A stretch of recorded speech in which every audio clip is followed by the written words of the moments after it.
আজ ঘুম থেকে উঠেছিলাম একটু দেরি করেই। আর ঘুম থেকে উঠে ফ্রেশ হয়ে চলে এলাম পিউদার দোকানে। আর দোকান ঢুকতেই না ঢুকতে দেখলাম মহারাজ আমাদের কাজে ব্যস্ত রয়েছে। আর এমনিতেও দেরি করে ঘুম থেকে ওঠার ফলে টাইম হয়ে গিয়েছিল দোকান বন্ধ করার। তাই একটু ওয়েট করে নিলাম।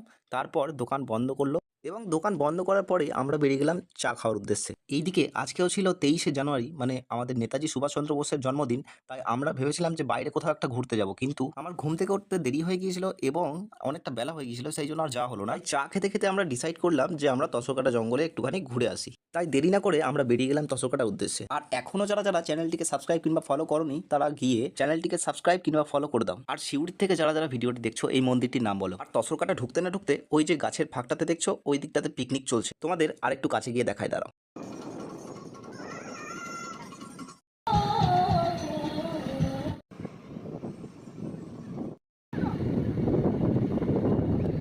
তো তসরকাটায় পিকনিকের মেলা ঘুরে আমরা আবার বাড়ির দিকে রওনা দিলাম, যেহেতু অনেকটা বেলা হয়ে গিয়েছিল এবং প্রচন্ড খিদেও পেয়েছিল। তোমাদের সাথে দেখা হচ্ছে পরের ভিডিওতে, এবং ভিডিওটি ভালো লাগলে লাইক শেয়ার কমেন্ট অবশ্যই করে দেবে। চলো টাটা।